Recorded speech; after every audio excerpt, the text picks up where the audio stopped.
Hi, I am Amin Jamal. Welcome to IS Baba's Current Affairs Prelims to the Point.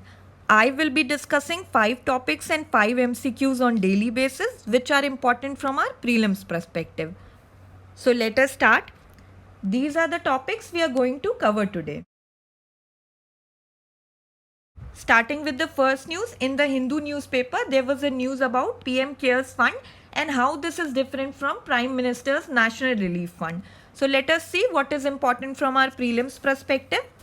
We will be studying about both the funds, their structure, their management and the issue. So the Prime Minister's Citizen Assistance and Relief in Emergency Situation Fund or the PM Cares Fund was established on March 28, 2020, and this was established to tackle the distress situation posed by the COVID-19 pandemic. Voluntary contributions from individuals and organizations will be taken and there is no budgetary support for this fund. Donations are tax exempted and they are also eligible for CSR. It is also exempted from Foreign Contribution Regulatory Act 2020 and can accept foreign contributions. Now the Prime Minister chairs the fund and he can nominate 3 eminent persons in relevant field to the Board of Trustees. So who are these 3 eminent persons? Ministers of Defence, Home Affairs and Finance. Now about Prime Minister's National Relief Fund. This was set up in January 1948 and initially it took public contribution for the assistance of partition refugees. Now it is used for immediate relief for the families of those killed in natural calamities, accident, riots and also to support the medical expenses for acid attack victim and for other purposes. From 1985, the entire management of the fund is with the Prime Minister and he has the sole discretion for funds disbursal. At the state level also there is Chief Minister's Relief Fund. Now what is the issue here? The issue is that some people say that already PM NRF fund was there, so there was no need to establish a separate fund. Also, lot of government organizations and institutions gave big donation to the fund. For example, Railway donated rupees 151 crore, but Railway was not able to provide free transport for migrant laborers. Also, it is not clear if the fund comes under the ambit of RTI Act or the oversight by the Comptroller and Auditor General of India. PM Care's web page also does not give the value of the money collected or the names of the donors. This is not the case with PM NRF. It provides annual donation and expenditure information. Also, uncapped corporate donation is allowed in PM Cares and this will be counted against CSR, but this is not in PM NRF because there is a guideline that CSR should not be used for government scheme. So this was about PM Cares and PM NRF fund. Moving to the next news. In the Hindu newspaper, there was a news about Sal forest tortoise. So let us see what is important from our prelims perspective. We will be talking about their distribution, status, threats, habitat and way forward. So they are distributed over eastern and northern India and Southeast Asia. 23 out of 29 freshwater turtle species in India are under the threatened category of IUCN Red List. These threats are mostly due to human activities. Now the Sal forest tortoise known as Indotestuda elongata or elongated tortoise. This is placed under critically endangered list and this is heavily hunted for food. It is also collected for local use such as decorative mask and international wildlife trade. There was a recent study by Wildlife Institute of India, Dehradun. So this study covered part of India, Bangladesh, Bhutan and Nepal. What does the recent study suggest? It suggests that the designated protected area has only a small overlap with the actual habitat of the Sal forest tortoise, also in northeast India.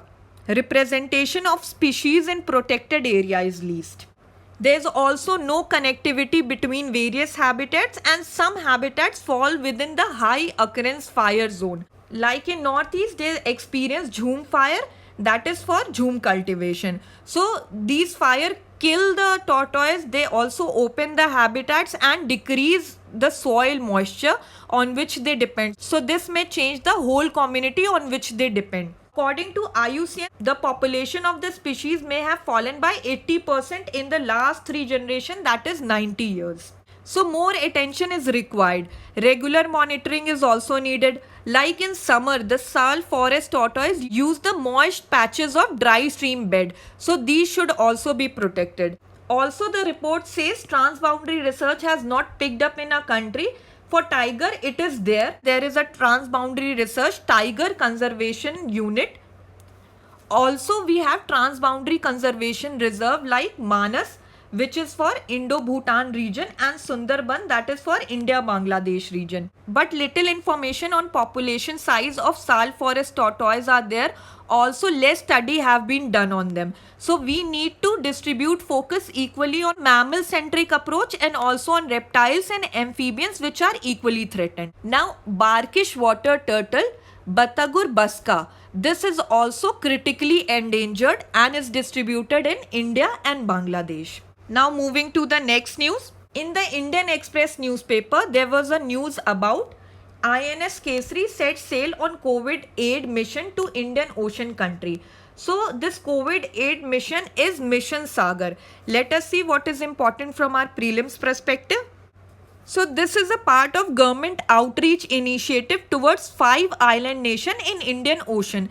This is amidst the COVID-19 pandemic. So the naval ship Kesari departed for Maldives, Mauritius, Seychelles, Madagascar and Comoros. So this single assistance mission is covering all island country of Western Indian Ocean except Sri Lanka. So this will provide food items, COVID related medicine including hydrochloroquine tablets. Also special Ayurvedic medicines are sent with medical assistance team. Now the essential medicines including hydrochloroquine tablets were already sent earlier to Mauritius, Maldives and Seychelles. So this mission of Government of India is in line with the Indian Ocean vision of the government. So India's vision is of security and growth for all in the region, that is Sagar. Special importance is given to Indian Ocean region. Now something about the term Sagar.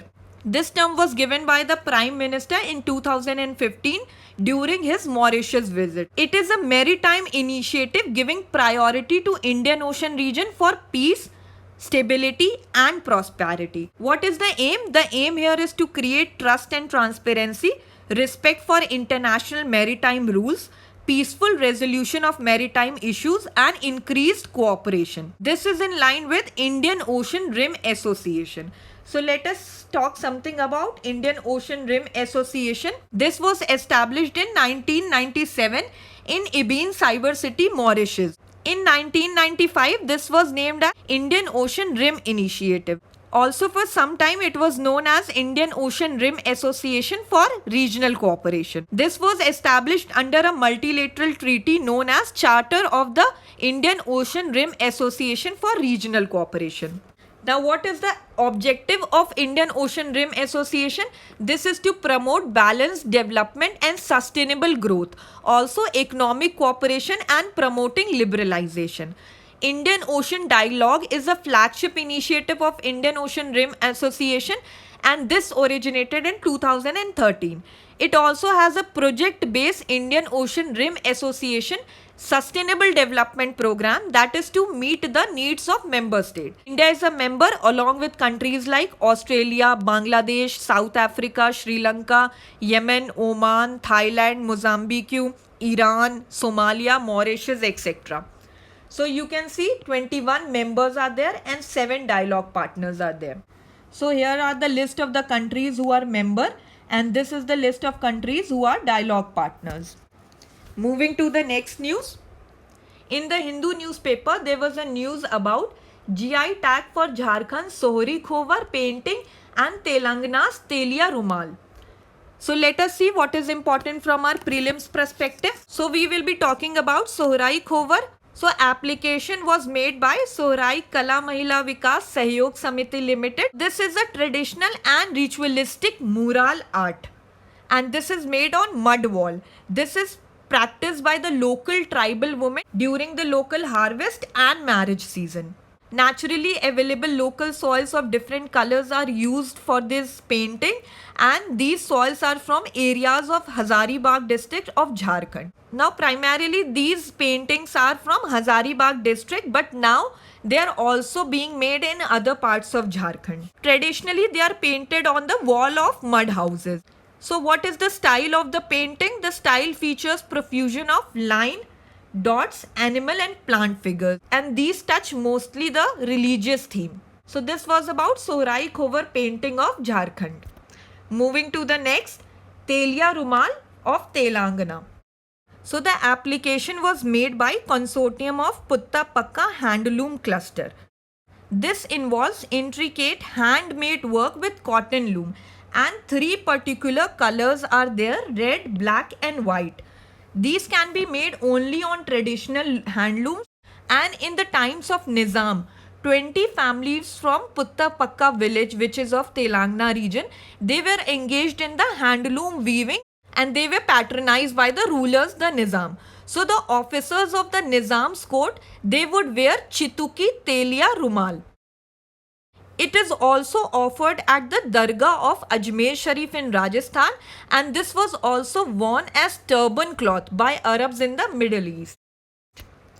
So you can see here, so this is a picture of Sohrai Khovar of Jharkhand, and this is a picture of Telai Rumal of Telangana. Moving to the next news. In the PIB, there was an article about the announcement of measures for the relief and credit support related to businesses, especially MSMEs, to support Indian economy's fight against COVID-19. So let us see what is important from our prelims perspective. You can see here the various measures are enumerated here. We will see them in detail. So the Prime Minister recently announced a special economic and comprehensive package of 20 lakh crore rupees. So this is equivalent to 10% of India's GDP.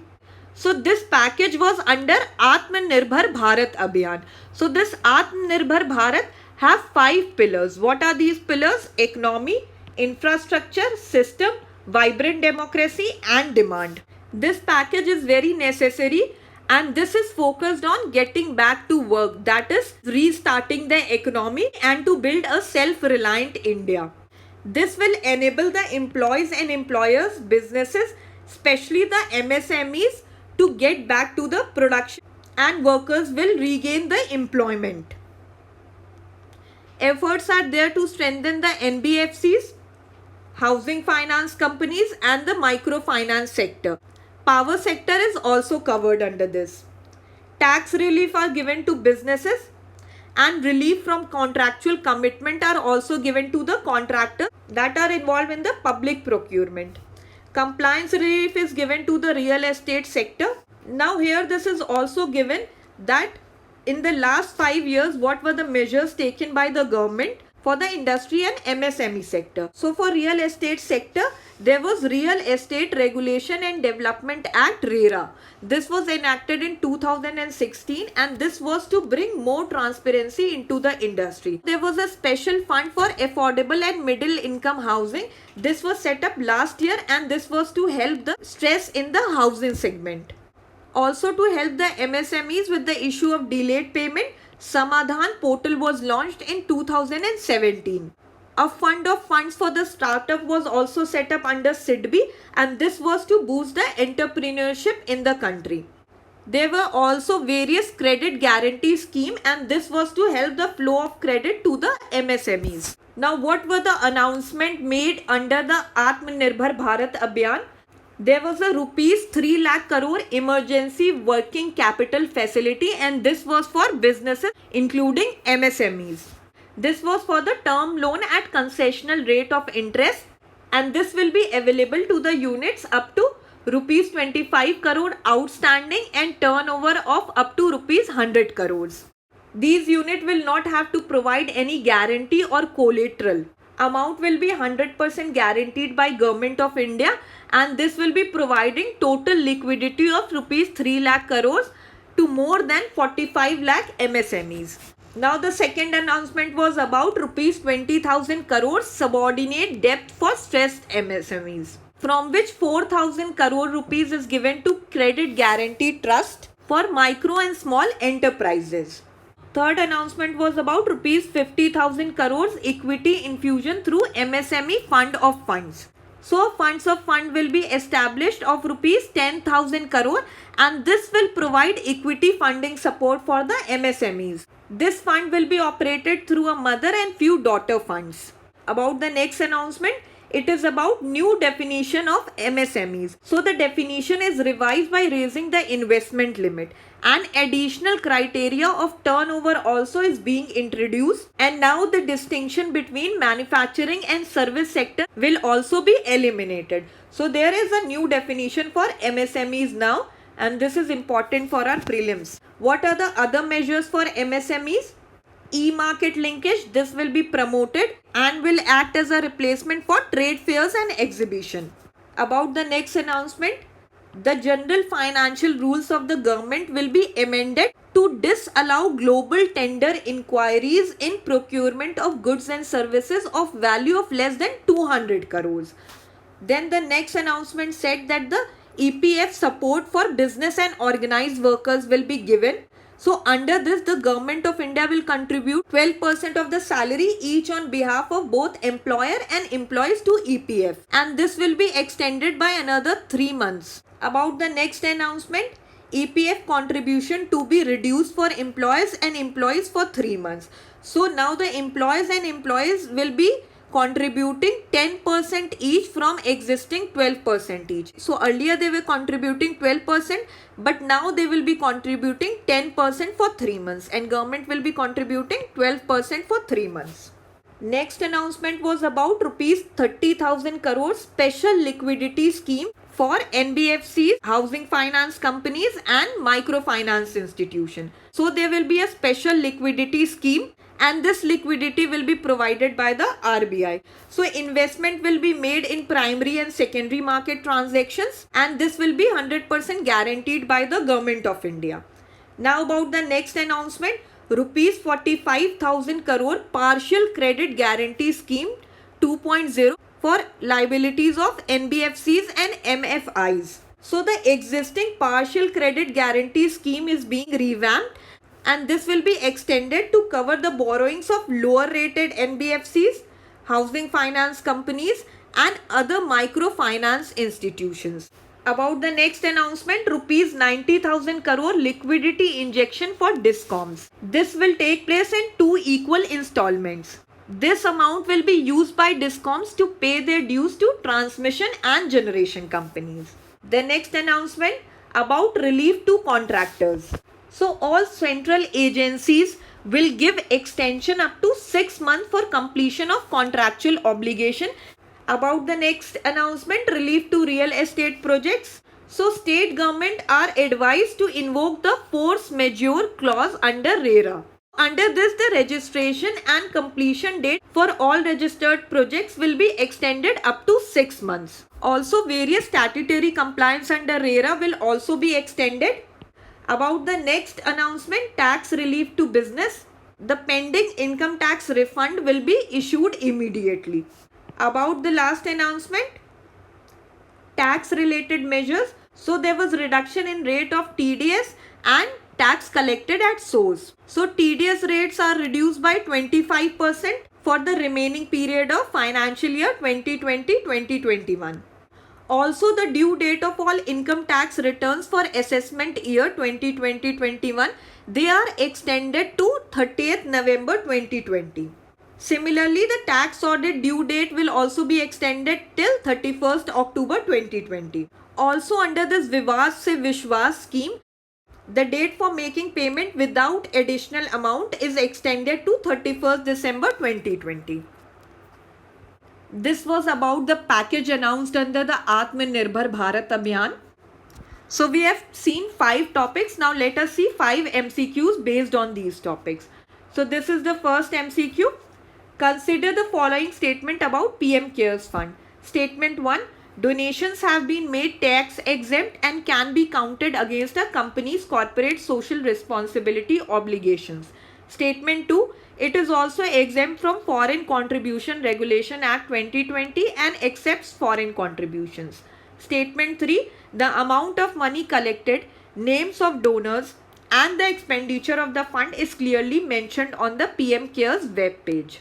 So we have studied about this PM CARES Fund, and we know that statement first is correct.